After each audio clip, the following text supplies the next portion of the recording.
오늘은 이제 첫째 시간입니다. 여러분 그 가지신 교재 주제 강의 1번을 보시면 되겠는데요.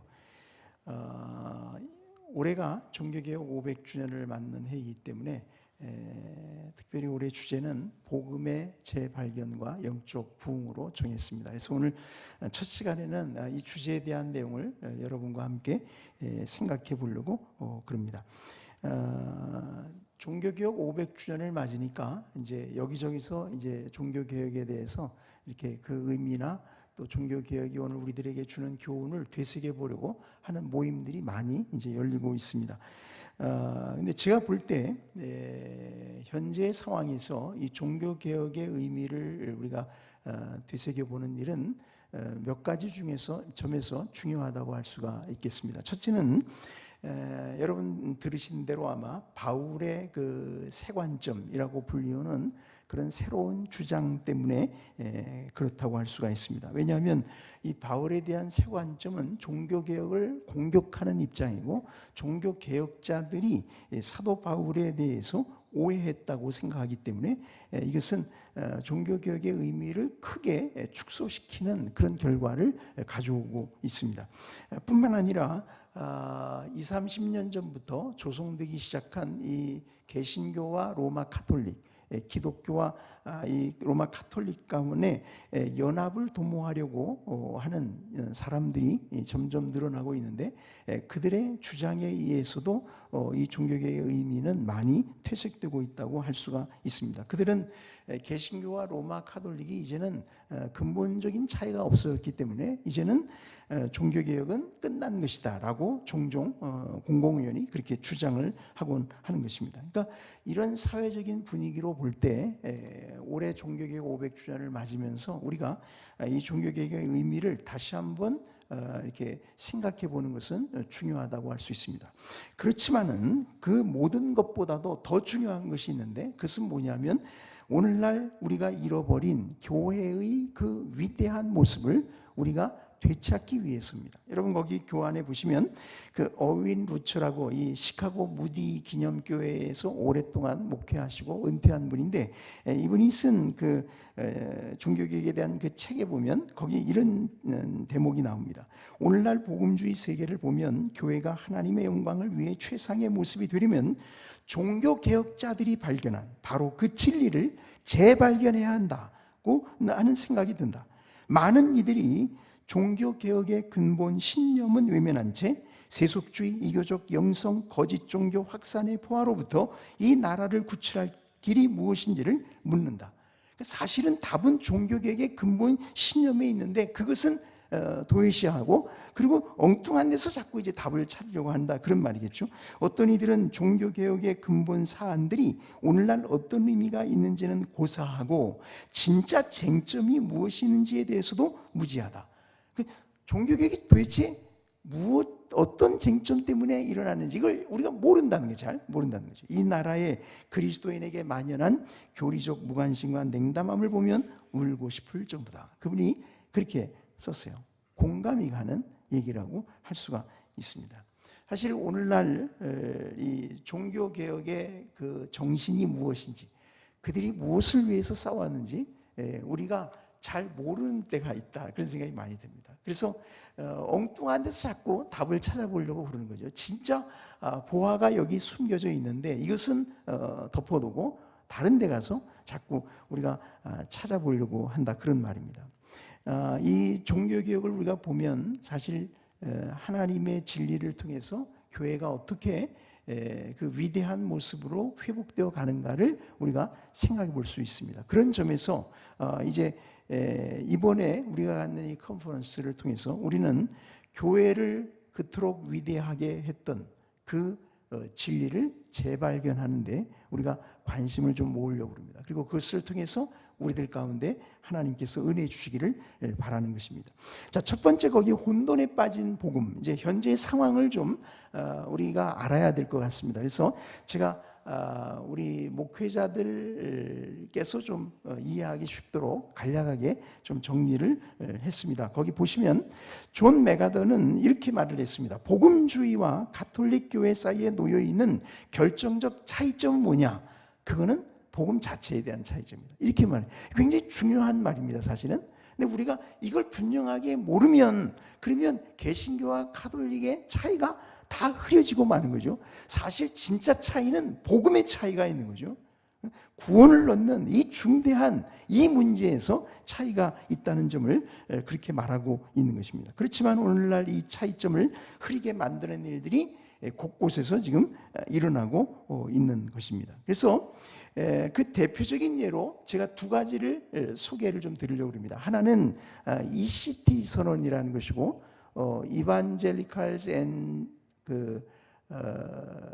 Catholics Together. 그러니까 그 아래 나와 있지만 복음주의자들과 카톨릭 신자들이 함께라고 하는 제목으로 선언되었던 이 내용입니다. 이 내용하고 그 다음에 NPP, New Perspectives on Paul이라고 하는 바울에 대한 새 관점이라고 하는 그 신학 두 가지를 이 시간 좀 말씀을 드리려고 그럽니다.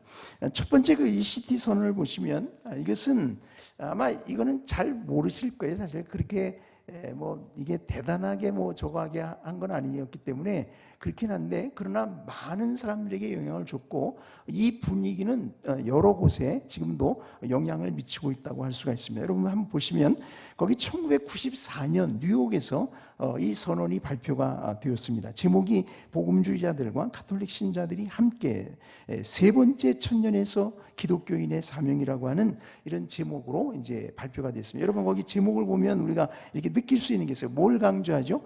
사명의 사명.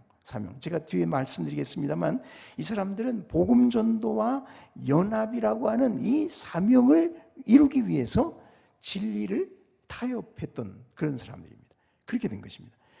거기 보면 이제 그 서명에 선언했던 사람들이 있는데 거기 대학생 선교회 창시자였던 빌 브라이트라든지 또는 오스케네스라든지 유명한 교회 사가인 마크 놀이라든지 또는 우리가 잘 아는 J.I. 패커, 짐 패커라든지 팻 로버슨 같은 이런 아주 저명한 복음주의자들이 여기에 서명을 했어요.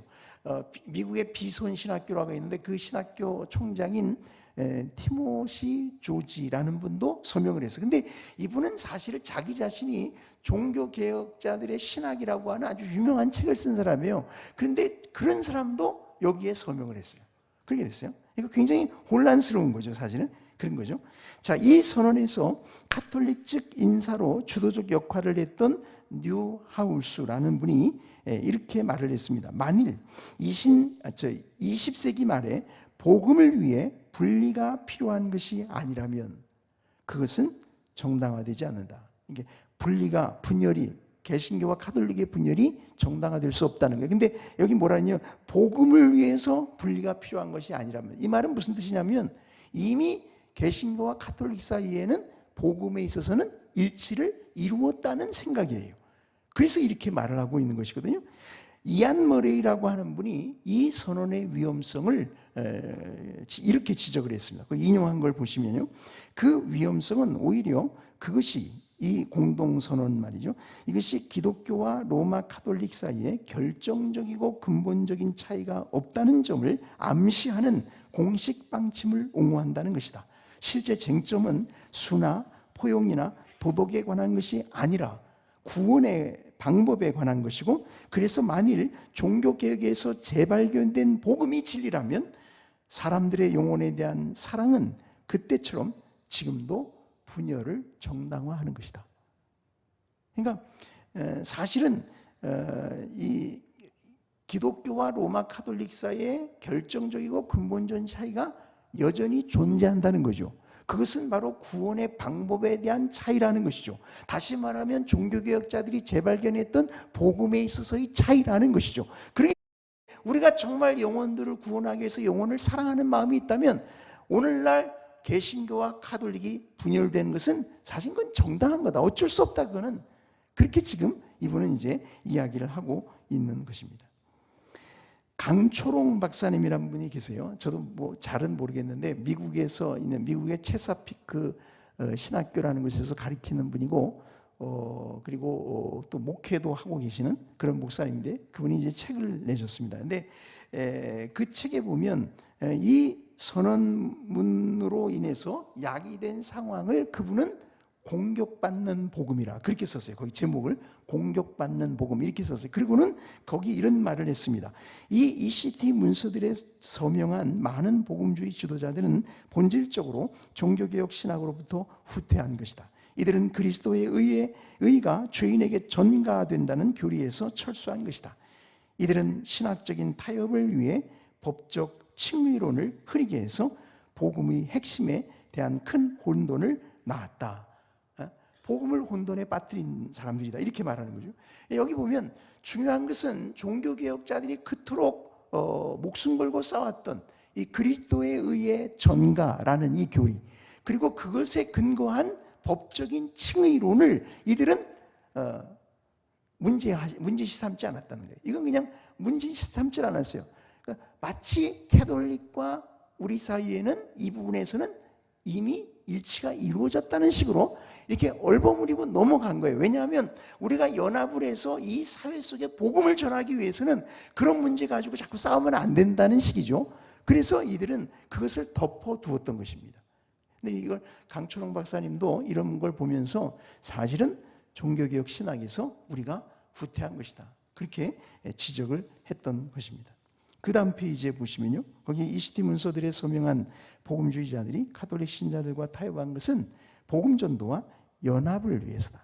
그러니까 어떤 이런 일을 이루기 위해서, 이런 목적을 위해서 이들은 교리를 타협하고 진리를 타협하고 그렇게 이제 했다는 말이죠. 그래서 거기 보면 중요한 것은 이 그리스도의 의의 전가가 법적 칭의의 유일한 근거라고 하는 이 종교개혁 신학의 핵심을 이들은 절충해 버렸다라고 이제 우리가 말할 수가 있는 것입니다. 여러분, 이 내용을 이제 누가 잘 비평을 했는가 하면 존 메가더 목사예요. 이분이 일찍이 이 선언이 발표되자마자 얼마 안 있다가 바로 이 부분에 대한 내용을 책으로 냈습니다. 책으로 거기 제가 적어드렸는데, 무모한 신앙과 영적 분별력이라고 하는 제목으로 오래전에 우리나라에서도 이제 발간이 됐죠. 그 책에 보면 상당 부분을 할애해서 이 선언에 대해서 메가더가 비판을 하고 있는 것을 볼 수가 있습니다. 거기 보면 이 그 복음주의자들과 캐톨릭 신자들이 함께라고 하는 이 선언문에는 마치 이 개신교와 가톨릭 사이의 칭의 문제에서는 이미 동의가 된 것처럼 그렇게 거기 이제 언급을 하고 있습니다. 근데 이제 그것을 메가더가 이제 지적을 한 거예요. 거기 인용한 걸 한번 보시죠. 먼저 그 문서에 보면 그 복음주의자들과 가톨릭 신자들이 함께라는 그 선언문이에요. 그 문서에 보면 칭의 문제에 대해서는 서로 동의하고 있는 것으로 기록되어 있다. 거기 이렇게 기록되어 있다는 겁니다. 우리는 그리스도 때문에 믿음으로 말미암아 은혜로 의롭다 하심을 얻는다는 사실을 함께 긍정한다. 여러분, 이 말이 어떻게 들리세요? 이렇게 읽어보면 뭐 틀린 말은 아닌 것 같죠, 그죠? 사실 그렇게 비추죠, 그죠?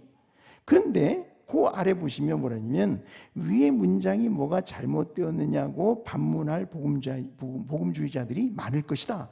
그 문장에 논란이 심한, 여기 의로만 또는 오직이라는 이 말, 이 단어 하나가 빠졌다고 해서 그게 뭐 그리 대수인가, 이렇게 생각할 복음주의자들이 많다는 거예요.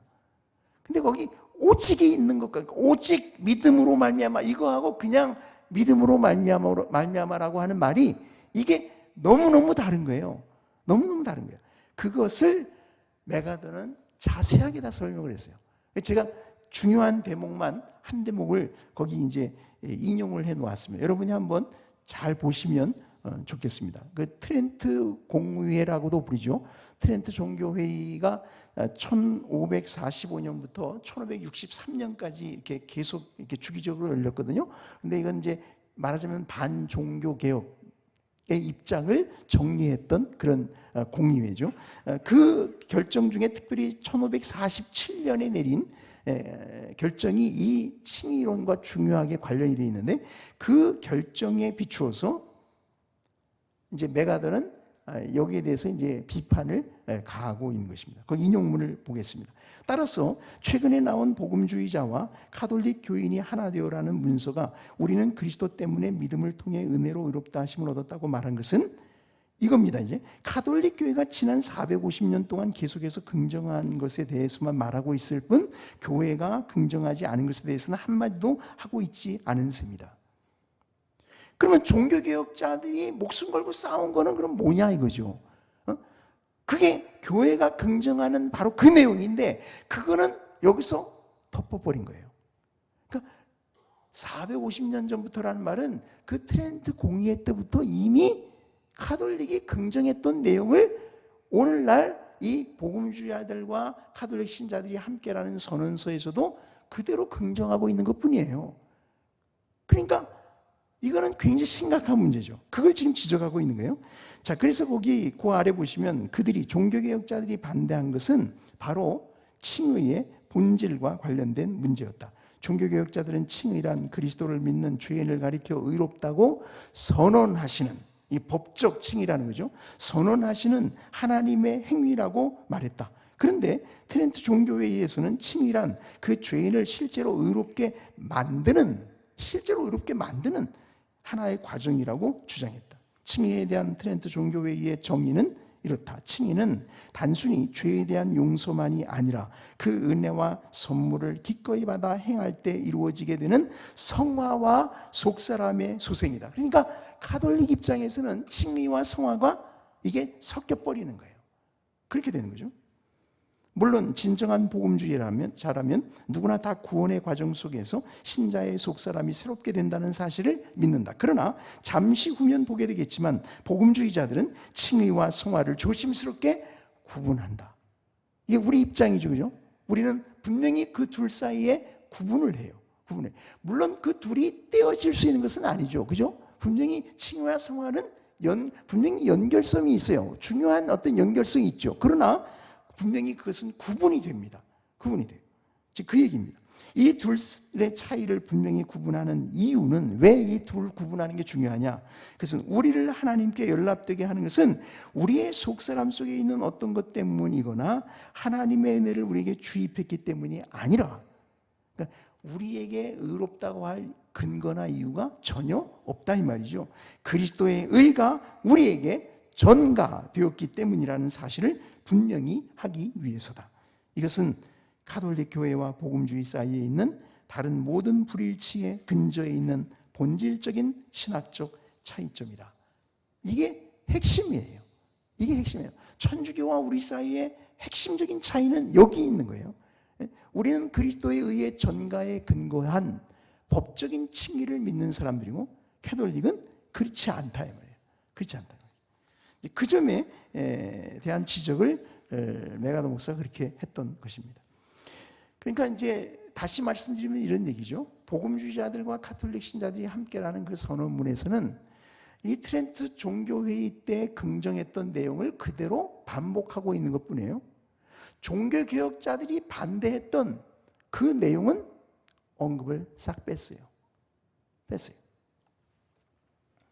다시 말하면 트렌트 종교회의에서 이단으로 정죄되었던 그 내용에 대한 언급은 여기서 일체하지 않았다 이 말입니다. 그래서 애매모호한 문장으로 그렇게 살짝 바꾼 거죠. 그러나 사실 그 입장은 반종교개혁적인 운동을 했던 사람들이 가졌던 바로 그 입장 그대로예요. 그걸 담고 있는 거예요. 그런데 거기에 복음주의자들이 다 서명을 한 거예요. 이렇게. 그렇게 된 거죠. 사실은 어떤 사람이 그랬는데 우리가 개신교가 사실은 여기서 패했어요. 누가 그랬어요? 우린 졌다 여기서. 그들에게 넘어갔다는 거죠. 그렇게 되고 만 것입니다. 여러분 거기 그 트렌트 종교회의에서 칭의에 대해 천명했던 주장 가운데 제가 두 가지만 좀 적었습니다. 기준 9라는 게 있죠. 거기 보면 이게 트렌트 종교회의에서 결정한 거거든요. 죄인이 여기 이렇게 썼잖아요. 오직 이 말이 들어간 거예요. 이것 때문에요. 오직 믿음으로 의롭다 하심을 얻는다고 말하는 이가 있다면 종교개혁자들이 그렇게 말했거든요. 그에게 저주가 있을지어다. 이렇게 했어요. 기준 11 사람이 오로지 그리스도의 의를 넘겨받음 이 전가로 말미암아 혹은 오로지 죄를 용서받음으로 말미암아 의롭다 하심을 받는다 하면서 성령이 사람의 마음에 부어주셔서 이 사람과 함께하는 은혜와 사랑을 배제하는 자, 또는 우리가 의롭다 하심을 얻는 것이 은혜로 말미암은 것이라 하면서 이 은혜를 오로지 하나님의 선한 뜻이라고 말하는 이가 있다면 그에게 저주가 있을지어다. 이들은 은혜의 주입을 주장하는 사람이죠. 그러니까 이런 식으로 그들은 분명히 자기들의 입장을 천명했던 것입니다. 그래서 이제 이런 ECT 선언이 있고 난 다음에 이제 여러 가지 이런 운동들이 더 활성화가 됐다고 할 수 있고요. 그리고 제가 거기 그 각주 9번에 보시면 각주 9번에 그 마크놀이라고 이 굉장히 유명한 복음주의 역사가인데 이 마크놀과 캐롤린 나이스트롬이라는 사람이 2005년에 종교개혁은 끝났는가 이런 책을 썼어요. 그들의 주장은 끝났다는 거예요. 종교개혁은 끝났다. 칭의에 관한 한 종교개혁은 끝났다. 그래서 우리 복음주의자들과 가톨릭 신자들 사이에 남아있는 차이라고 하는 것은 구원에 대한 게 아니고 단지 교회론에 대한 차이일 뿐이다. 이렇게 주장을 했던 것입니다. 그런 거죠. 사실은 가톨릭의 복음에 대한 입장은 사실은 바뀐 게 없어요. 핵심에 있어서는 하나도 바뀐 게 없어요. 그런데 우리는 거기에 이렇게 서명들을 하고 동의하게 됐던 거죠. 우리가 이런 분위기에 편승하지 않도록 조심해야 될 것입니다. 근데 제가 각주 5번에도 그런 걸 적어드렸습니다만 그 루터교와 카톨릭 사이에도 공동선언을 했던 적이 있거든요. 이것도 다 같은 맥락이에요. 이렇게 이제는 이제 시대가 바뀌었다 이거죠. 그래서 개신교와 카톨릭 사이에 이런 차이가 어느 정도 다 근본적인 차이는 이제 없어졌으니까 이런 식이죠. 그러나 사실은 우리가 그 내용을 들여다보면 카톨릭의 입장은 하나도 바뀐 게 없다. 그것을 우리가 여기서 분명히 짚고 갈 필요가 있을 것입니다. 그러니까 이런 것들 때문에 우리가 종교개혁의 의미를 자꾸 이렇게 약화시키고 그러는데 사실은 그렇지 않다는 것이죠. 자, 두 번째, NPP 신학입니다. 바울에 대한 세 관점은 사실은 이제 이렇게 굉장히 많은 이렇게 그 반향을 일으켰습니다. 그동안 그래가지고 많은 사람들에게 영향도 줬고 또 여기에 영향을 받은 목회자들도 이미 많이 나타나고 있는 것이 사실입니다.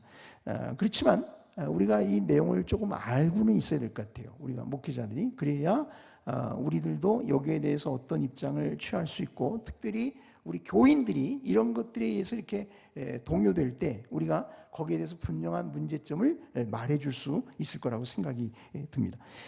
여기 바울에 대한 새 관점입니다. 새 관점. 그러니까 새 관점이라는 말은 옛 관점이 있단 말이죠. 근데 그 옛 관점이라는 것은 주로 종교 개혁에서 유래한 거예요. 그렇게 된 것입니다. 그래서 거기 가이 워터스라는 분이 이렇게 말을 했습니다. MPP는 바울에 대한 새 관점입니다. MPP는 근본적으로 바울의 특히 율법의 행위, 의, 복음을 설명할 때 아주 중요한 용어들이잖아요. 그러니까 이런 것들 그리고 다른 관련 쟁점들에 대한 그의 이해에 집중을 한다. 바울의 이해에 집중한다는 거예요. 근데 바로 이 쟁점들의 덩어리를 갖고 종교개혁은 움직였다. 그러니까 MPP 신학에서 집중하는 그 관심사는 바로 종교개혁자들이 가졌던 동일한 바로 그거예요. 그런 거예요. 근데 결국은 어떠냐? MPP는 종교개혁자들에 대해서 반대하는 입장이죠. 이렇게. 그걸 종교개혁자들을 공격하는 그런 입장이 된 것입니다. 그런 말들이 이들의 책에 공공연히 나와요. 공공연히 나오는데 제가 이제 복잡하기 때문에 그 많은 걸 다 설명할 수는 없고요. 제가 우리 목사님들이 좀 알기 쉽게 이렇게 좀 간단하게 제가 좀 말씀을 드려보려고 했는데 도움이 되시면 좋겠습니다. 거기 한번 보시죠. 그러면 이렇게 종교개혁자들을 반대하는 MPP는 어디서 온 거냐? 그것은 이겁니다. 유대교에 대한 새로운 이해에서 온 것이다. 유대교에 대한 새로운 이해에서 온 것이다. 그러니까 리차드 게핀이 한 말을 여러분 보시면 거기 이렇게 말을 했습니다. 다양한 종교적인 주된 흐름에서 제2성전 유대교를 재평가했고 이 MPP 신학을 주장하는 사람들이요. 그것이 바울을 재평가하는 데 영향을 결정적으로 미침으로써 나타난 것이 바울의 세 관점이다. 달리 말하여 바울에 대한 새 관점은 보다 근본적으로 제2성전 시기의 유대교에 대한 새 관점이다. 환원하자면 바울의 새 관점은 유대교에 대한 새 관점에서 비롯된 것이다. 여러분, 여기 그 제2성전 시기라는 게 언제를 말하냐면 그 수룹바벨이 두 번째 성전을 완공하죠. 그죠? 그게 주전 515년이거든요. 그때로부터 시작을 해서 이 로마에 의해서 예루살렘이 함락되고 그 성전이 이제 무너졌잖아요. 그게 주후 70년이죠. 그러니까 그때까지 그 시기를 우리가 제2성전 유대교라고 불러요. 그때 그 시기의 유대교를 지금 그걸 말하고 있는 것입니다. 그러니까 1세기에 바울이 활동할 당시에 그 1세기의 유대교는 바로 여기 제2성전 유대교라고 말할 수 있겠죠. 지금 그걸 얘기하고 있는 것입니다. 그러니까 그 유대교를 재평가해 보니까 바울에 대해서도 이제 다시 평가하게 또 되는 거죠. 이렇게 되는 거예요. 그러니까 유대교에 대한 새로운 관점을 갖게 되니까 바울에 대해서도 새로운 관점을 갖게 됐다는 거죠. 그런 것입니다. 그러니까 핵심은 뭐냐면 유대교에 대한 새 관점에서부터 이 바울에 대한 새 관점이 나왔다는 거예요. 그러면 이 유대교에 대한 새로운 관점은 그러면 어떻게 만들어진 것이냐? 이것은 이제 일련의 학자들에 의해서 이런 것들이 이렇게 계속 형성되어 왔던 겁니다. 제가 그걸 여기 간단하게 적어드렸는데 한번 보시죠. 첫 번째 우리가 주목해야 되는 인물이 그 하버드 대학교에서 신학학 교수였던 크리스토 스탕달입니다. 원래 스웨덴 사람인데 이분은 바울에 대한 전통적인 해석이 마틴 루터에 의해서 왜곡된 것이라고 보았습니다. 그러니까 루터는 죄책으로 양심이 시달린 사람이라는 거예요. 근데 사도 바울은 안 그랬다는 거죠. 그렇기 때문에 마틴 루터가 바울의 복음을 왜곡시켰다는 얘기입니다. 그렇게 된 거예요. 그래서 그는 바울의 다메섹 도상에서의 경험을 유대교에서 기독교로의 회심이 아닌 이방인을 위한 부르심으로만 보았다. 그러니까 우린 전통적으로 사도행전 9장에 나오는 그 다메섹 도상의 사건을 볼 때 이거는 사도 바울의 회심 사건으로 보잖아요. 그죠? 개종한 거죠. 그죠? 유대교에서 기독교로 바뀐 거예요. 근데 이 사람은 그게 아니라는 거예요. 단순히 이방인을 위한 부르심을 받은 것뿐이라는 거죠. 그 말은 무슨 뜻이냐면 유대교에 대해서 사도 바울이 반대할 이유가 없었다는 거예요. 거기 제가 그렇게 적어드렸죠. 유대교에 대한 구원론적인 반대를 갖고 있지 않았다는 뜻이라고.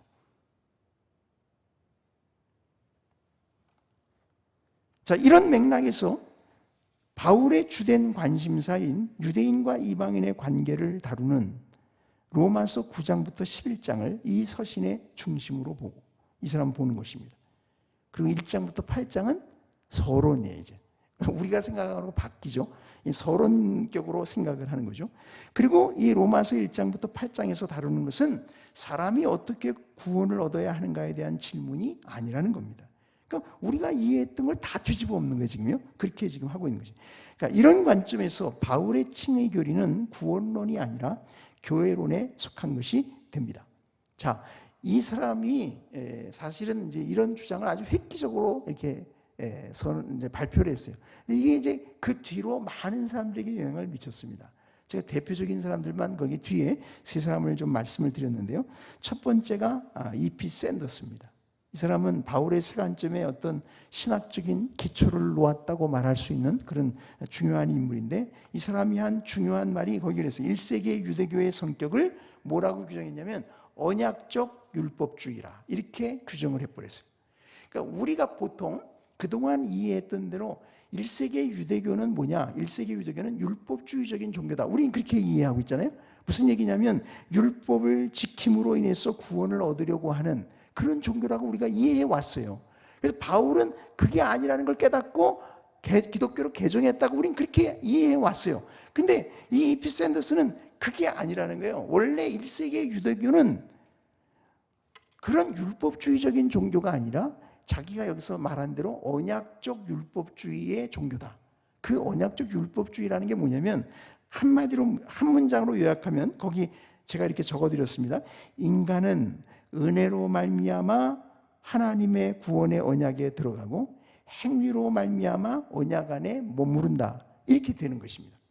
그러니까 무슨 얘기냐면 어떤 사람이 구원을 얻는 것은 은혜로 되는 거고 은혜로 구원을 얻고 나면 그 다음에 그 언약 안에 계속 머물기 위해서는 이 사람의 순종이 요구되는 거다 이렇게 말한 거거든요. 그러니까 따지고 보면 뭐냐면 시작은 은혜 어쨌건 중요한 건 은혜예요. 그러니까 이 이피세너스가 주장하는 것은 뭐냐면 1세기의 유대교는 그런 행위와 공로에 의존하고 있는 그런 율법주의적인 종교가 아니라 이것은 은혜의 종교였다는 말입니다.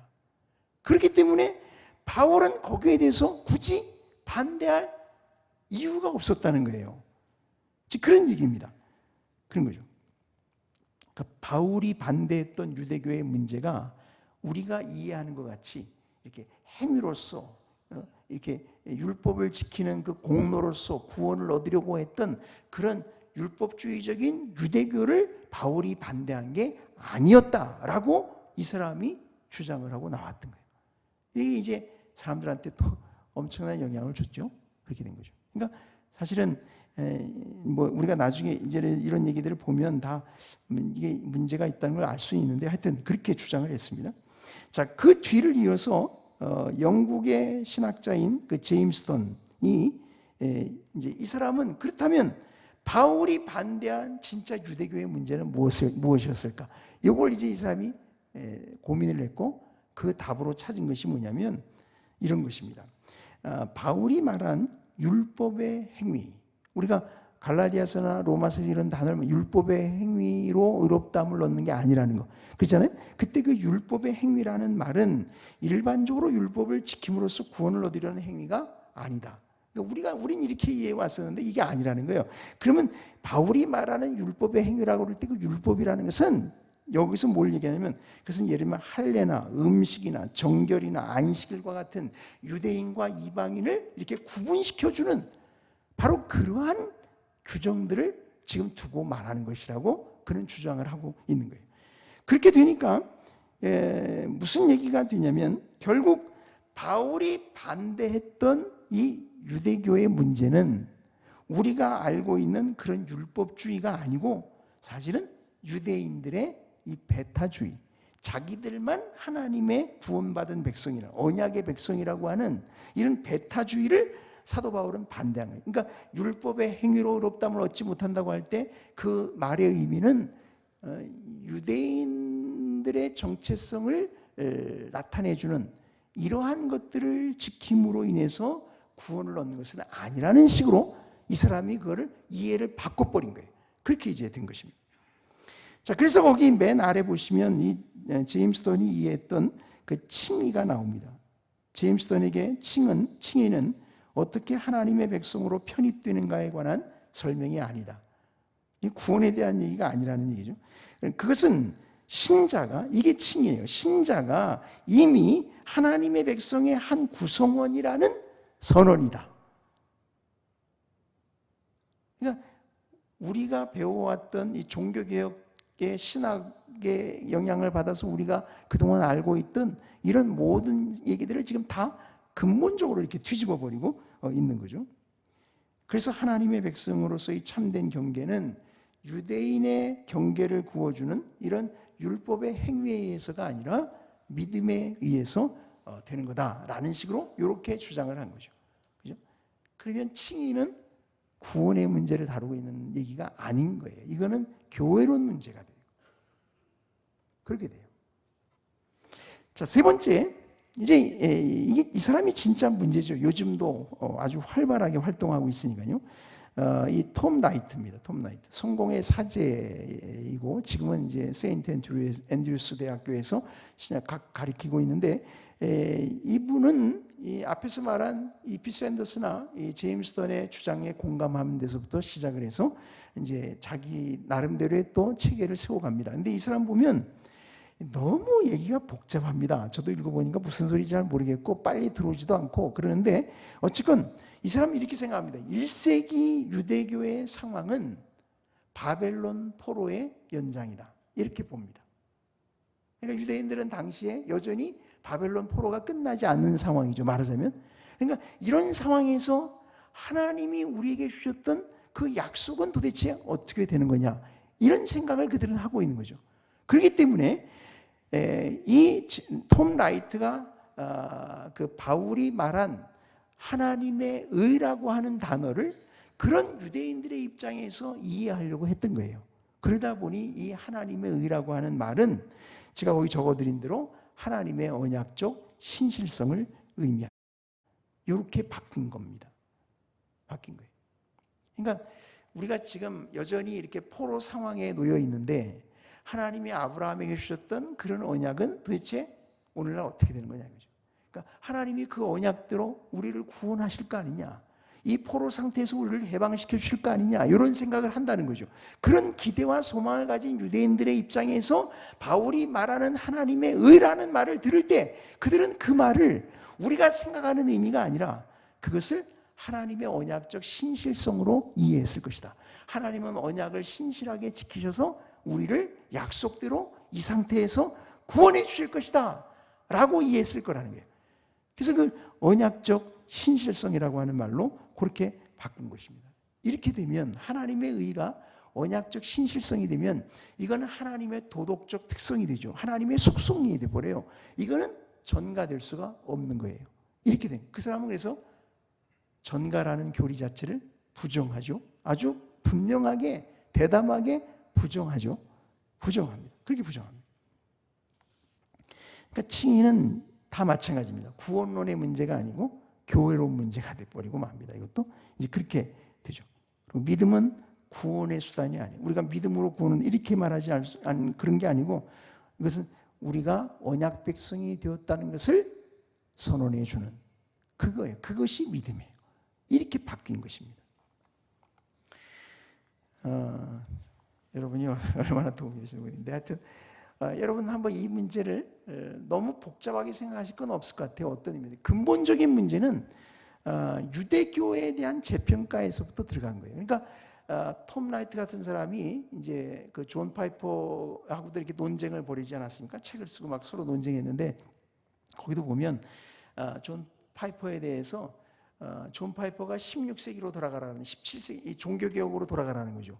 그렇게 돌아가라고 말하는 것에 대해서 이 사람은 반대해요. 그렇게 하면 안 된다. 1세기로 돌아가는 1세기로. 근데 톰 라이트가 말할 때 1세기로 돌아가라는 말은 사실은 단순히 신약 성경으로 돌아가라는 얘기가 아니고 그것은 1세기의 유대교로 돌아가라는 거예요. 그 배경에서 신약 성경을 읽고 거기에 나타난 것들을 재해석해야 우리가 제대로 복음을 이해할 수 있게 된다는 것이 그의 주장이라고 말할 수가 있습니다. 자, 그래서 이런 바울의 죄송합니다. 제가 시간이 많지 않아서 자꾸 마음이 급해졌는데 이 바울에 대한 세관점에 대한 구체적인 내용들은 이따 오후에 오시는 박재현 박사님이나 박영돈 교수님 강의에서 아마 좀 더 구체화될 것입니다. 제가 그 내용을 여기서 좀 안 다루려고 그 부분을 언급을 안 했습니다. 그러니까 여러분이 그렇게 일단 아시면 좋겠습니다. 자, 그래서 계피는 이제 이 그 바울에 대한 세관점이 가져온 결과를 이렇게 말했습니다. 거기 인용한 걸 보시면 이런 식으로 세관점은 바울에게서 칭의의 중심성을 해체합니다. 칭의가 바울의 가르침에서 중요한 역할을 한다는 사실을 문제시하는 것이 아니라 종교개혁 전통이 이해하는 것처럼 칭의가 구원론에서 중심적인 역할을 한다는 사실을 부인하는 방식으로 칭의의 중심성을 해체한다. 그러니까 종교개혁에서는 칭의론이 제일 중요했어요. 어떤 의미에서? 왜냐하면 그것이 우리의 구원의 문제를 다루고 있기 때문이죠. 근데 칭의론이 구원의 문제를 다루는 게 아니라면 이건 좀 달라지는 얘기가 달라지는 거죠. 이제 그걸 지금 여기서 지적을 하고 있는 것입니다. 그러니까 바울에 대한 세관점에서는 개인의 구원에 대한 것은 덜 중요해지게 되죠. 이렇게 됩니다. 그래서 복음도 개인의 구원에 대한 것이 아니라 세상을 바꾸는 하나님의 능력에 대한 것으로 이렇게 바뀌어져요. 그래서 톰 라이트라는 사람은 복음이란 뭐냐? 복음은 칭의가 아니다. 복음은 여기 말한 대로 예수 그리스도의 주되심의 메시지이다. 이렇게만 선언을 해요. 근데 이게 사실 굉장한 차이를 가져옵니다. 이런 것들이. 그래서 근데 이런 거에 이제 빠져드는 신학자들이나 또 목회자들이 사실은 있습니다. 많이 있는데 우리가 좀 깊이 생각을 해볼 부분이라고 할 수 있습니다. 여러분 제가 거기 18번 각주 18번을 보시면 이 바울의 세 관점에 대한 비평서들이 많이 나와 있습니다.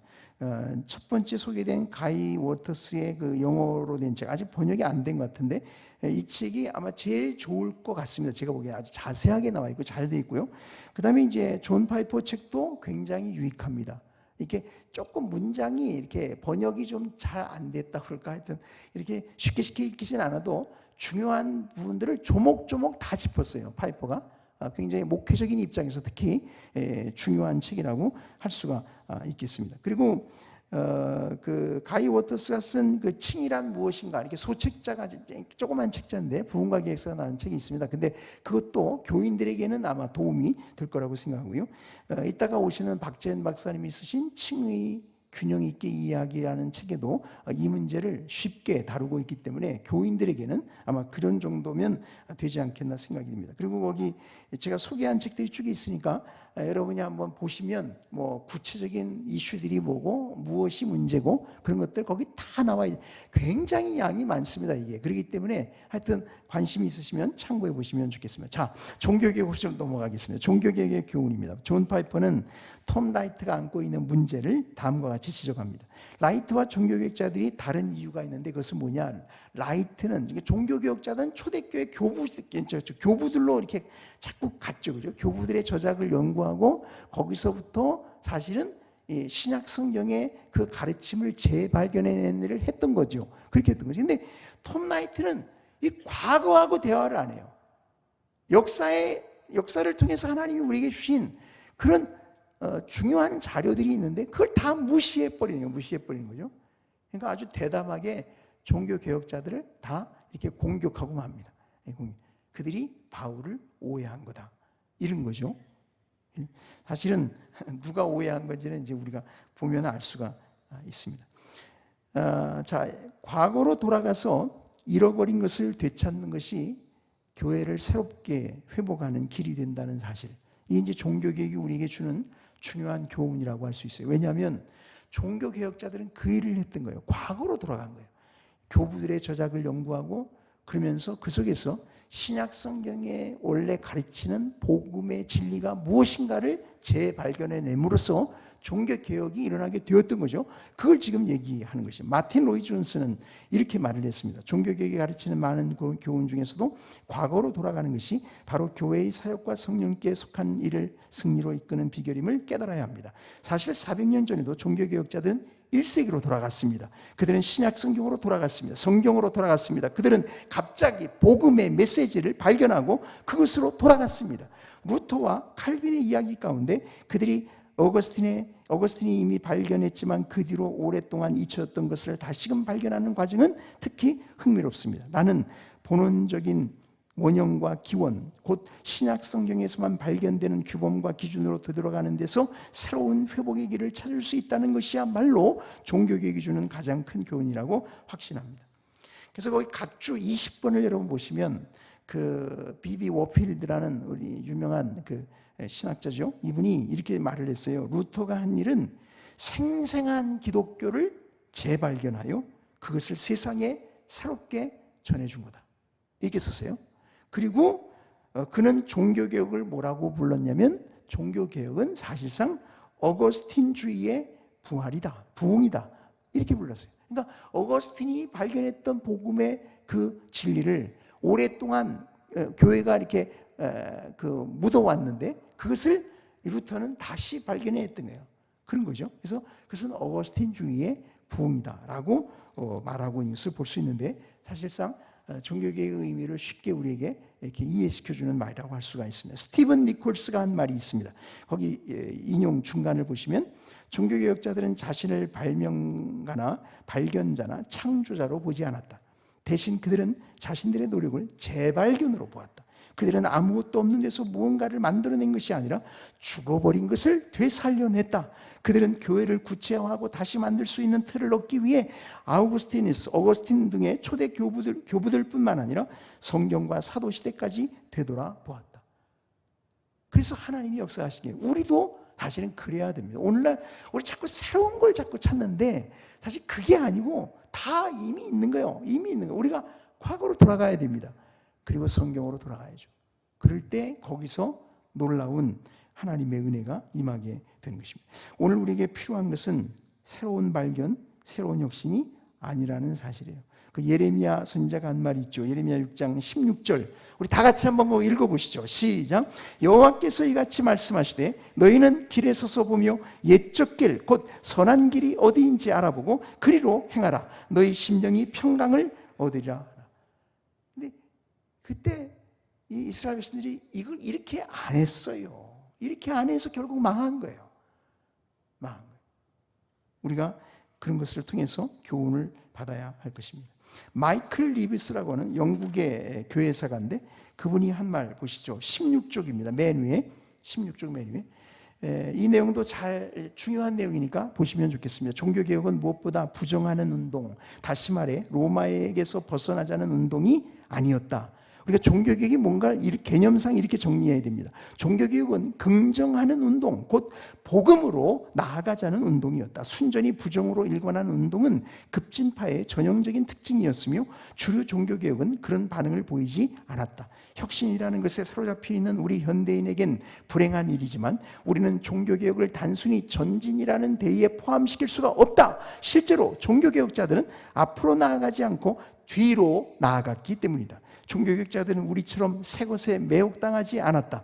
옛것을 단지 오래됐다는 이유로 내치지도 않았다. 도리어 그들의 의도는 기독교의 원형인 옛 기독교, 오랜 세월 인간의 전통 속에 묻혀있던 기독교를 세상에 드러내는 것이었다. 오늘날에도 종교개혁이 타당성을 가지는 이유는 바로 그 때문이다. 종교개혁이 단순히 500년 전의 역사적 상황에 맞선 반동에 불과했다면, 그것이 단지 16세기에 나온 전진에 불과했다면 종교개혁은 끝났다고 보아도 될 것이다. 그러나 종교개혁은 늘 복음에 더 가까이 다가가려는 프로그램이었기에 결코 끝날 수가 없다. 여러분, 오늘 우리도 그렇기 때문에 종교개혁의 의미를 다시 또 생각해 보아야 하는 것입니다. 그런 것입니다. 복음의 재발견. 자, 마틴 루터가 발견했던 이 복음이죠. 잊혀졌던 복음인데, 그 유명한 우리가 탑 체험이라고 부르는 저 성에 있는 탑에서 일어났던 체험인데, 그 체험을 보면 이 점이 잘 나타납니다. 거기 한번 제가 읽어보겠습니다. 마침내 하나님의 자비로 밤낮 묵상하는 가운데 나는 그 말씀, 그것 복음 안에서 하나님의 의가 나타나니 기록된 바 의인은 믿음으로 말미암아 살리라함과 같으니라는 말씀의 문맥에 주목했다. 거기서 나는 하나님의 의가, 의인이 하나님의 선물로 말미암아, 즉 믿음으로 말미암아 살게 하는 의라는 것을 이해하기 시작했다. 그런데 그 의미는 이렇다. 하나님의 의는 복음, 즉 자비로운 하나님이 우리를 믿음으로 말미암아 의롭다 하시는 수동적 의로 말미암아 나타났으니 기록된 바 의인은 믿음으로 말미암아 살리라 함과 같다. 여기 완전히 다시 태어나서 열린 문을 통해 낙원에 들어갔다고 느꼈다. 그러니까 마틴 루터에게 지금 굉장한 일이 일어났던 거죠, 사실은요. 그런 거죠. 사실은 이제 이따가 김용주 박사님 오시면, 내일인가요? 김용주 박사 오시면, 김용주 박사님 내일이죠. 내일 오시면 김용주 박사님이 아마 이 마틴 루터에 대해서 아마 잘 말씀해 줄 거예요. 아마 이분은 마틴 루터에 빠져서 사신 분이에요, 보니까. 그리고 독일에 가서 마틴 루터 박사학위를 받고 오신 분인데, 그 내용은 이제 그분한테 우리가 들으시면 될 것 같은데, 어쨌건 마틴 루터는 성경을 열심히 연구했고 묵상했어요. 굉장한 성경 연구가였습니다. 여러분 보시면 엄청난 성경 연구가입니다, 이 사람이. 근데 그 성경을 연구하다가 어느 날 갑자기 눈이 열렸어요. 그리고 이 로마서 1장 17절에서 말하는 하나님의 의가, 이게 우리의 의가, 우리가 가진 의가 아니라 하나님에 의해서 은혜로 주어지는, 선물로 주어지는 수동적 의라는 사실을 그는 깨달았어요. 그랬을 때 그가 지금 이렇게 말한 거죠. 완전히 난 다시 태어나서 열린 문을 통해서 낙원에 들어갔다고 느꼈다. 마틴 루터에게 복음의 재발견이 일어났던 거예요. 사실 이게 그 사람을 완전히 바꿨죠. 그리고 그를 통해서 유럽 대륙을 다 바꿔버렸죠. 세상을 바꿨잖아요. 그렇게 된 거죠. 그것이 복음의 능력이죠. 복음의 능력이죠. 자, 이러한 루터의 체험을 스티븐 니콜스는 이렇게 설명합니다. 마틴 루터는 이 말을 수도 없이 했다. 이게 교회의 참된 보화는 복음이다. 그 종교개혁할 때 그 95개조의 반박문을 비텐베르그 교회 문에 갖다 붙였잖아요. 그 95개조 반박문 중에 이게 아마 62조인가 그럴 겁니다. 이 문장이 62조. 교회의 참된 보화는 복음이다. 루터는 이 참된 보화가 그보다 훨씬 값어치 없는 것과 맞바꿔지던 시대에 살았다. 수도승으로서 그는 몇 세기 동안 계속해서 성경에 없는 가르침과 관행을 겹겹이 쌓아올리며 복음이라는 교회의 참된 보화를 은폐하고 있던 신학자들과 성직자들의 긴 행렬에 서 있었다. 건물 주위를 둘러싸고 건물의 아름다움을 가리는 비계와 같이 겹겹이 쌓인 이런 장애물들은 중요한 대상을 아무런 방해 없이 볼 수 있도록 해체할 필요가 있었다. 루터는 친구들의 도움을 거의 받지 않고 이 비계를 해체하여 교회를 위한 복음의 아름다움과 경이로움을 다시 한번 드러냈다. 루터는 이러한 복음의 재발견을 돌파구라고 불렀다. 그러니까 여기서부터 일이 벌어진 거죠. 따지고 보면 그렇게 된 거죠. 바로 이런 복음의 재발견이 종교개혁의 핵심입니다. 핵심이에요. 마이클 리브스가 그걸 이렇게 설명했습니다. 자, 루터는 종교개혁을 시작했으나 에라스무스는 하지 못한 이유는 그들이 성경에서 간파한 내용의 차이가 있었기 때문이다. 에라스무스는 성경을 그저 도덕에 관한 권면을 모아놓은 책이자 신자들에게 더욱 그들의 모범이신 그리스도를 닮은 사람이 되라고 독려하는 책으로 보았다. 근데 루터는 에라스무스의 이런 견해를 복음을 뒤집어 엎는 것이라고 보았다. 그런 낙관론은 죄의 심각성을 철저히 알지 못한다는 것을 보여준다. 루터가 간파했듯이 죄인에게 무엇보다 가장 필요한 것은 구원자다. 성경에는 무엇보다 구원을 전하는 메시지가 있다. 그러니까 복음이 있다는 거예요. 성경에는. 이걸 본 거죠. 이게 에라스무스의 차이죠. 루터보다 한 세기 뒤에 등장한 리차드 십스가 탄식을 했듯이 사람들은 오로지 그리스도와 그가 선물로 주신 의에 초점을 맞추는 태도를 아주 너무 쉽게 잃어버리고 말았다. 그러나 그리스도와 그가 선물로 주신 의가 바로 진정한 개혁의 핵심이었다. 그러니까 복음의 재발견이 종교개혁의 핵심이라 그런 말이죠. 그죠? 성경을 펼쳤더라도 그리스도께서 값없이 의라는 선물을 베풀어 주셨다는 메시지를 찾아내지 못했다면 에라스무스처럼 말이죠. 에라스무스 신약 성경 편집한 사람 아니에요. 그 성경을 잘 아는 사람이죠. 누구보다. 유명한 인문주의 학자잖아요. 그러나 그 사람도 그 메시지를 발견을 못한 거죠. 루터는 그것을 발견했고 종교개혁이 일어나게 된 것입니다. 이처럼 종교개혁의 핵심 쟁점은 복음 그 자체입니다. 그래서 칼 투르만 지금 웨스트민스터 신학교의 그 교회사를 가르치는데 이분 뭐라고 얘기하는가 하면 종교개혁가들에게 있어서 싸움은 한편에서 복음을 가지고 있는 사람들과 다른 한편에서 복음을 감추거나 반대하거나 없애려는 사람들 사이에서 벌어진 싸움, 이 차이라는 거예요. 오늘날 천주교와 우리의 차이도 복음의 차이예요. 이걸 우리가 알아야 된단 말이죠. 우리가 복음을 잘 모르니까 천주교하고 우리하고 별로 차이가 없다, 이런 주장들을 서슴없이 하고 있는 셈이 되는 거죠. 우리가 복음이 무엇인지를 알면, 복음이 말하는 그 교리적인 내용이 무엇인가 제대로 알면 우리는 절대로 함께 할 수 없어요. 함께 할 수 없어요. 우리가 그런 사실들을 좀 이해할 필요가 있겠습니다. 스티븐 니콜스는 오늘날 종교개혁을 부정적으로 바라보는 모든 시도에 대해서 이렇게 말합니다. 우리는 종교개혁자들이 발견한 것은 다름 아닌 위험에 처해 있는 복음이었다는 사실을 인식할 필요가 있다. 종교개혁자들은 과거를 돌아봄으로써 복음을 재발견했던 것이다. 그래서 마이클 오튼이 한 말입니다. 만일 개신교 종교개혁이 사도시대 이후로 복음의 가장 위대한 회복이며, 종교개혁이 그렇단 말이에요. 사도시대 이후로 복음의 가장 위대한 회복이다.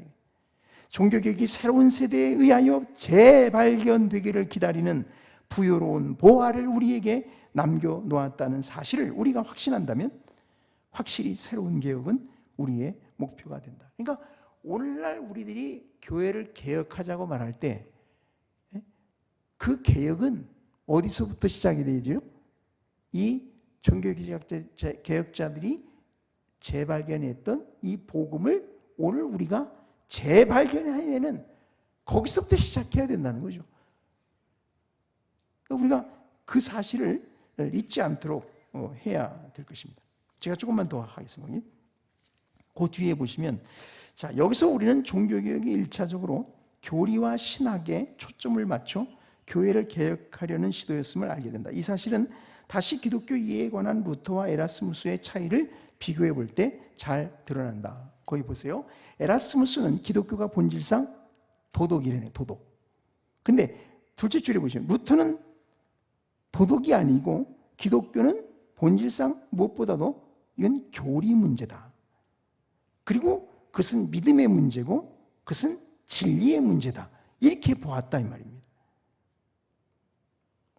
루터는 기독교를 교리의 종교로 보면서 그렇지 않은 기독교는 아무것도 아니라고 생각했다. 루터에게는 교리와 관계없는 기독교라는 에라스무스의 생각, 그리고 교리 문제에 무관심한 이 인문주의자의 가벼운 태도가 기껏해야 본질상 그리스도인이 아닌 사람의 태도처럼 보였다. 근데 오늘날 우리 교회가 지금 교리적으로 굉장히 무관심하잖아요. 그죠? 교리는 엉망이고, 그리고는 이상한 것들 다 갖다 막 교회에서 쓰죠. 그렇게 됐죠.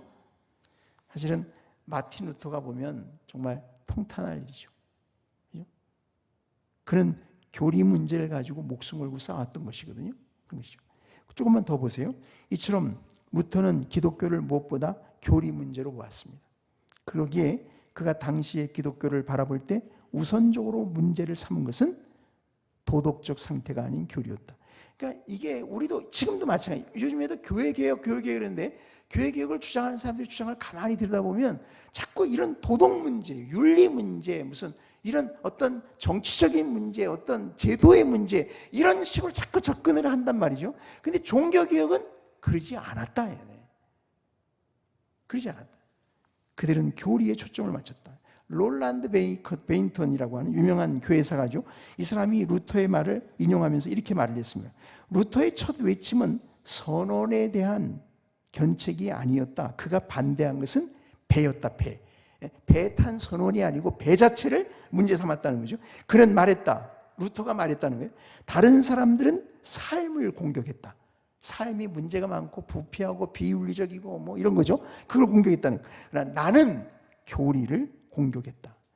중세 가톨릭 교회의 악패가 아니라 복음의 악용으로서 가톨릭교 자체가 마틴 루터의 공격의 대상이었다. 그러니까 루터가 무엇을 위해서 싸웠는지, 이 종교개혁자들이 무엇을 위해서 싸웠는지를 우리가 분명하게 알아야 돼요. 단순히 그 시대의 도덕적인 부패상을 놓고 싸운 게 아니고 그러한 부패상을 가져온 근저에 놓여있는 그 교리적인 문제, 이 복음의 진리를 놓고 그들은 싸웠다는 얘기예요. 즉 그런 얘기입니다. 그래서 칼 투르만이 하는 얘기인데요. 그 설명을 보시면 우리가 그런 걸 잘 알 수 있습니다. 거기 보면 루터는 자신보다 앞서 활동했던 위클리프나 후스와 자기 자신의 차이점을 설명했습니다. 그러니까 이 종교개혁, 본격적인 종교개혁이 시작되기 이전에 이런 개혁적인 운동을 일으켰던 사람들 아니에요? 그 위클리프, 후스하고 자기의 차이를 얘기한. 위클리프와 후스는 교황청의 윤리를 공격했던 반면에 마틴 루터 자신은 교황청의 신학을 공격했다. 이 차이를 파악하는 것이 중요합니다. 루터의 공격 목표는 궁극적으로 윤리가 아니라 신학이었다는 것입니다. 물론 윤리와 신학은 서로 긴밀하게 연결되어 있습니다. 그래서 이런 점에서 루터는 자기보다 앞선 개혁자들과 차이가 있었다고 말하고 있죠. 또 그 다음에 보시면 하지만 가톨릭 종교개혁과 그 상대인 개신교 종교개혁 사이에는 근본적인 차이점이 한 가지 존재. 그러니까 가톨릭 자체 내부에도 종교개혁이 있었어요. 그때 당시에. 여기 그걸 얘기하는 거예요. 가톨릭 종교개혁과 개신교 종교개혁의 차이가 뭐냐. 가톨릭 종교개혁은 실천적이고 윤리적인 악습들에 집중을 했다는 거예요. 그런데 개신교 종교개혁은 맨 마지막 문장에 보시면 개신교 종교개혁은 교회의 신학적 기초를 문제 삼았다는 것입니다. 이게 차이예요. 그러니까 종교개혁자들은 신학과 교리에 집중한 거예요. 성경이 말하는 복음의 진리에 관심을 기울인 거예요. 그걸 바로잡으려고 했던 거예요. 그 문제입니다. 스티븐 리콜스는 종교개혁으로부터 우리가 배워야 할 교훈을 거기 말해줍니다. 그것도 한번 읽어보겠습니다. 19페이지입니다. 맨 위에. 자, 종교개혁 이전에도 교회를 개혁하려는 다양한 시도가 있었다. 어떤 운동은 교회의 지도력 및 통치의 문제에 초점을 맞춰 교회에게서 교황에게서 교회의 지배권을 빼앗어요. 그러니까 지도력의 문제, 어떤 제도상의 문제를 바꾸려고 했던 거죠. 또 어떤 집단은 사치에 빠져 부를 추구하는 교회를 개혁하려고 했어요. 이런 도덕성의 문제죠.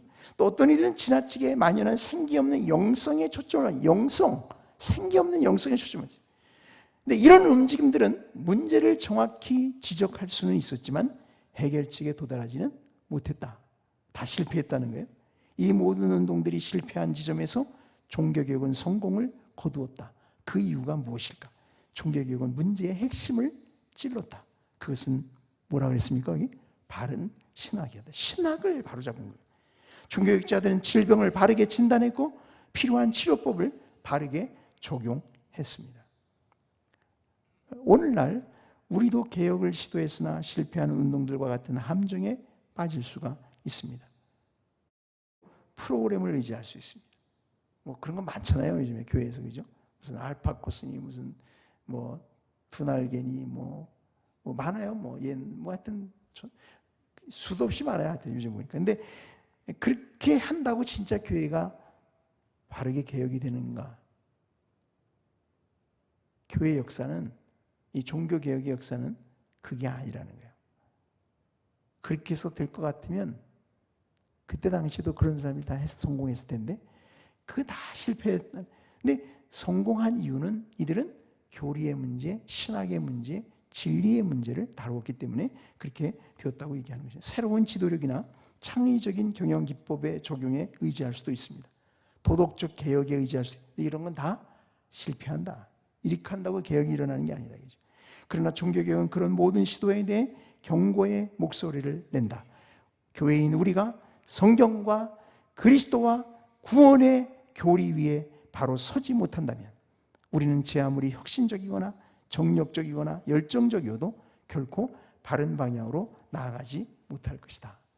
그러니까 종교개혁이 우리에게 주는 중요한 교훈은 이런 점에 있다고 할 수 있죠. 그죠? 우리가 목회를 할 때도 자꾸 목회 어떤 테크닉이나 방법론에 의지한다고 해서 교회가 근본적으로 바뀌는 것은 아니라는 사실을 우리들이 항상 명심해야 합니다. 복음의 진리를 자꾸 드러내야 되고 교리적인 문제나 이런 신학적인 문제들을 우리가 자꾸 짚고 가야 됩니다. 그래야 성도들도 그 안에서 건강하게 신앙이 자라가고 하나님의 은혜를 경험할 수 있게 될 것입니다. 자, 영적 부흥을 보겠습니다. 영적 부흥을.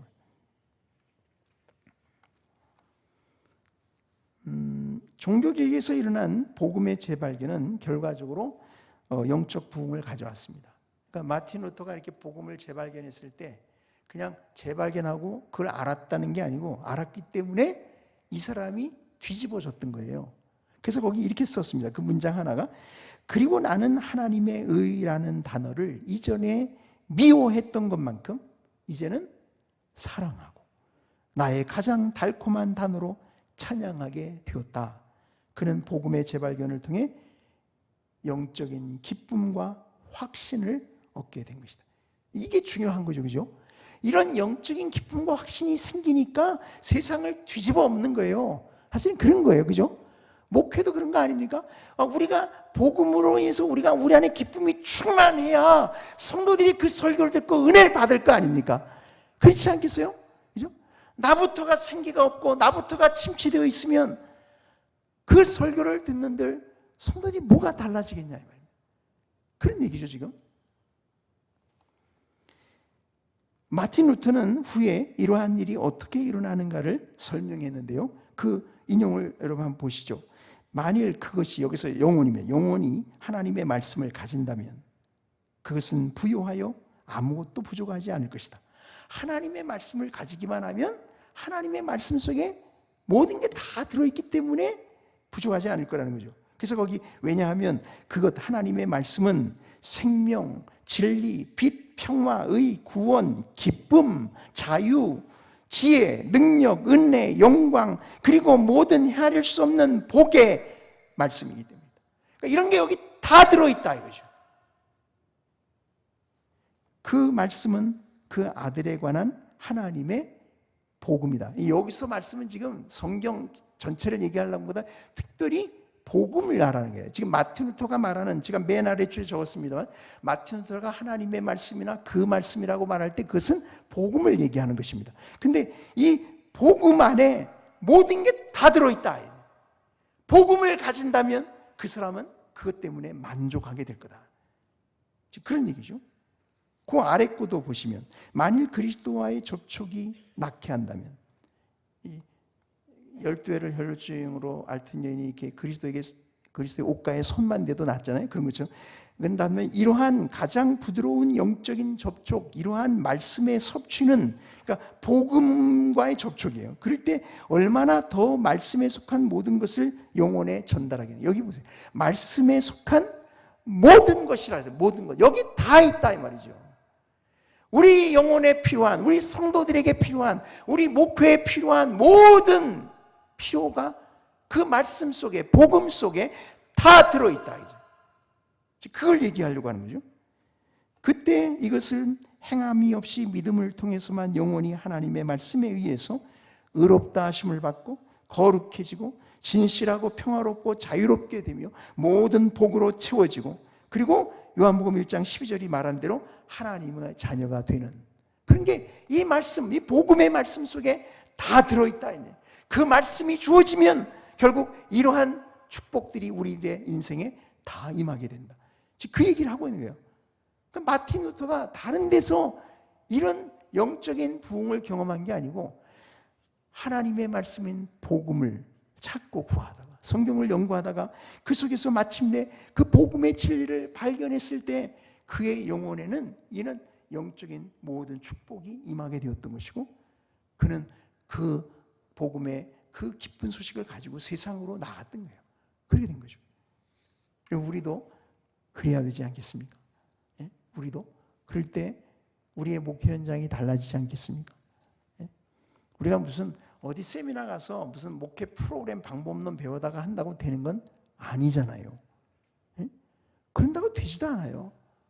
제가 전도사로 있었던 어떤 교회도 가보면 그때 그 담임 목사님이 그런 거 가서 열심히 배워가지고 오세요. 돈도 많이 들더라고요, 보니까. 근데 와가지고 교회에다 그 도입해서 교회를 막 다 바꾸시거든요. 근데 1, 2년 해봐도 안 돼. 교회는 점점 침체되고 어려워요. 그런다고 되는 게 아니잖아요. 그런다고 되는 게 아니에요. 우리가 그런 데 속지 말아야 됩니다, 사실은. 그게 답이 아니에요. 답은 우리가 복음을 재발견하는 거예요. 우리가 그 복음 때문에 우리 마음이 뜨거워져야 돼요. 우리가 복음 때문에 마음에 기쁨이 있어야 돼요. 복음 때문에 감격이 있어야 돼요. 그래야 성도들이 영향을 받아요. 은혜를 받는 거예요. 그게 설교자의 모습이 돼야죠. 그게 필요한 거죠, 오늘날. 사실은 그런 방법론 좀 몰라도 그런 복음의 감격을 가지고 목회하는 목사님이 있는 교회라면 아마 교회마다 하나님의 은혜가 임할 거예요. 지금도 임할 거예요. 우리가 그것을 믿고 나가야 할 것입니다. 그러니까 지금 루터가 강조하는 게 딴 게 아니고 이 복음이에요, 복음. 내가 복음을 알고 보니 여기 다 있더라. 이게 기쁨도 주고 능력도 주고 자유함도 주고 뭐 다 주더라. 그래서 하나님이 이 사람을 통해 세상을 뒤집어 보신 거예요. 그렇게 된 거죠. 우리도 그럴 수 있을 것입니다. 우리가 복음에 사로잡힌다면 그럴 수 있을 거예요. 자, 그 다음 페이지에 보시면 20페이지 거기 그 J.I. 패커라는 분이 루터에 대해서 쓴 그 아티클에 보니까 거기 이렇게 말을 했어요. 루터가 우리에게 주는 교훈들이 몇 가지가 있는데 그 중에 하나가 이래. 하나님의 말씀에 의해, 여기서 하나님의 말씀 복음을 얘기합니다. 하나님의 말씀에 의해 내면에서부터 일어난 영적 갱신. 마틴 루터가 바로 이런 영적 갱신을 경험했다 이거예요. 그게 종교개혁의 본질이라는 거예요. 종교개혁의 본질이 뭐냐? 루터가 성경을 연구하다가 거기서 복음을 재발견했을 때 영적으로 갱신이 일어났다는 거예요. 그게 종교개혁의 본질이에요. 그랬을 때 세상이 바뀌는 거거든요. 우리도 이러한 일을 경험할 수 있으면 좋겠습니다. 자, 이처럼 복음은 최초의 신뿐 아니라 그 후에 이어지는 그리스도인의 삶을 위해서도 필요하다. 그리스도인에게는 복음이 전부라고 할 수 있다. 복음이 전부예요. 전부. 거기에 우리가 필요로 하는 모든 게 다 들어있는 줄로 믿습니다. 그게 우리가 받은 복음이에요. 그 복음이에요. 팀 켈러가 미국의 그 뉴욕에서 목회하는 리디머 교회 목회하고 계시죠. 아마 7월에 은퇴인가 그럴 텐데, 이분이 이 복음의 충족성과 관련해서 중요한 얘기를 했더라고요.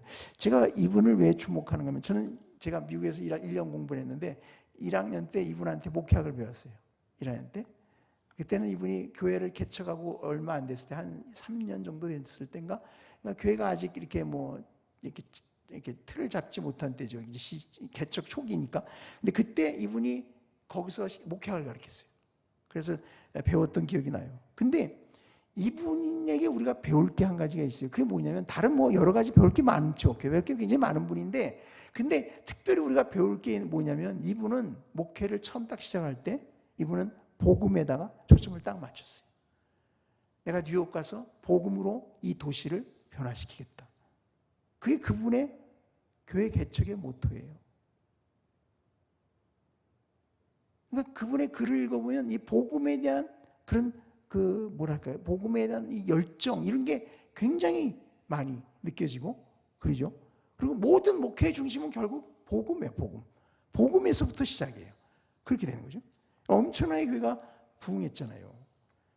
제가 이제 미국에서 배워 왔는데, 와서 있다가 보니까, 제가 교회 개척하고 얼마 안 됐을 때, 근데 이렇게 보니까 이제, 그리고 시간이니까 한 10여 년쯤 지났을 때인데, 근데 책이 나왔더라고요. 우리나라의 어느 김정호 목사님, 어떤 분이 미국 교회를 소개하는 책을 냈어요. 그래서 이렇게 보니까 그 중에 그 리디모 교회가 소개가 돼 있어요. 그래서 보니까 그분 목사님이에요. 읽어봤어요. 그랬더니 교회가, 거기 나온 걸 보니까 교회가 엄청나게 부흥했더라고요. 그래서 내가 찾아봤어요. 이렇게 찾아봤더니 진짜 교회가 굉장히 부흥을 했어요. 그래서 제가 미국을 가가지고 갈 때마다 그 교회를 갔어요. 그쪽에 갈 일이 있으면 그 교회를 가서 예배를 드리고, 한 3번인가 갔던 기억이 나는데, 가보니까, 그러니까 벌써 오래전이죠. 그동안 꽤 됐을 텐데, 가보니까 이렇게 그때 당시에는 그 뉴욕에 있는 대학 강당을 빌려서 예배를 드리고 있었습니다. 근데 제가 이렇게 들어가서 앉아서 그냥 대충 느끼면은 한 3,000명 정도 되지 않을까, 좌석이. 하여튼 그런 강당이거든요. 근데 제가 그때 주일날 예배로 들어갔는데, 가보니까 좌석이 꽉 찼어요. 빈자리가 하나도 없어요. 좌석이 꽉 찼어요. 근데 놀라운 사실은 다 새파란 젊은이들이에요. 다 젊은 사람들이야. 그러니까 아마 20, 30대가 주류를 이루었을 거예요. 그때 당시에. 지금은 이제 그 사람들이 나이가 다 먹었을 텐데, 하여튼 그랬던 것 같아요. 그리고 더 놀라운 것은 동양인이 엄청나게 많더라는 사실이에요. 제가 가서 보고, 제가 속으로, 저는 그렇게 생각했어요. 야, 절반쯤은 동양인인가 보다, 이렇게 생각이 들었어요. 그렇게 동양인이 많더라고요. 근데 나중에 와가지고 인터넷 들어가서 이렇게 보다가 보니까 동양인이 30%라고 그러더라고요.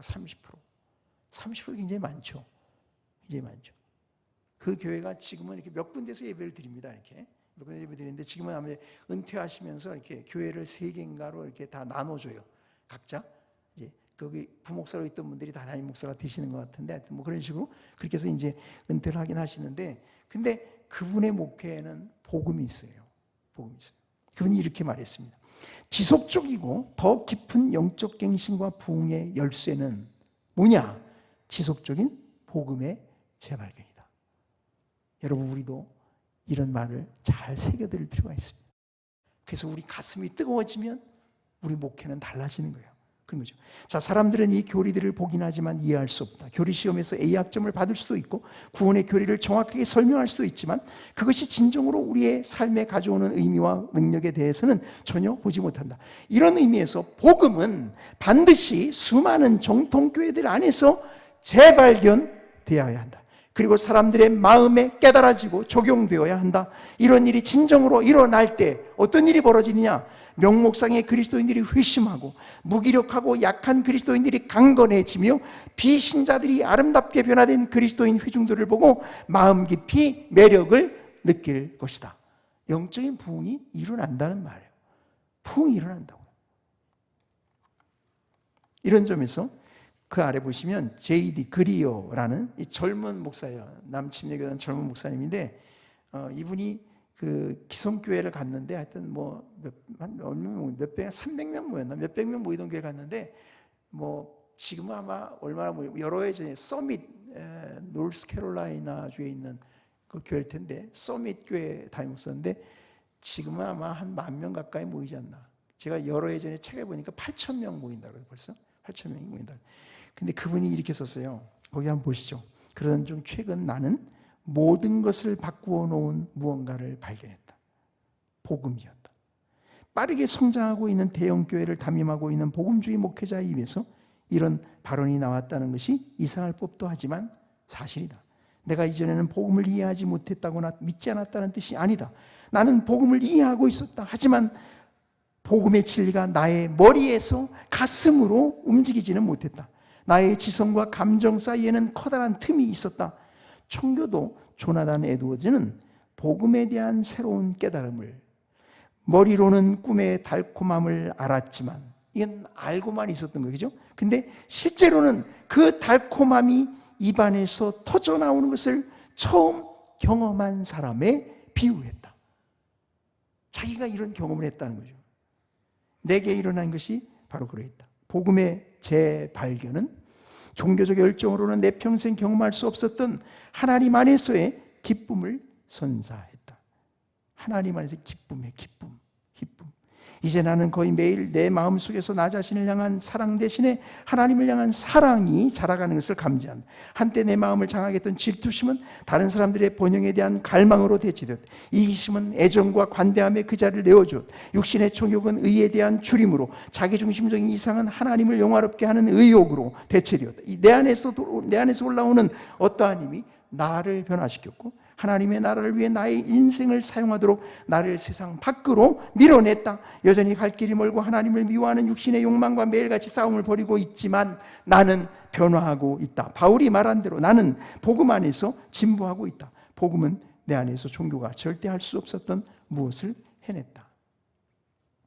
제가 이제 강의를 마치겠는데요.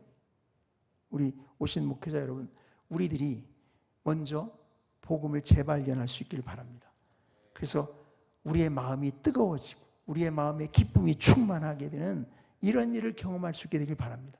그러면 우리가 인도하는 예배가 달라질 거예요. 우리가 인도하는 찬양이 달라질 거예요. 우리가 인도하는 기도회가 변할 거예요. 우리가 하는 설교가 달라질 거예요. 교회가 달라질 거예요. 하나님의 은혜가 우리를 통해서 지금도 역사하지 않겠습니까? 우리가 그러한 믿음을 가지고 우리가 복음에 집중할 수 있게 되길 바랍니다.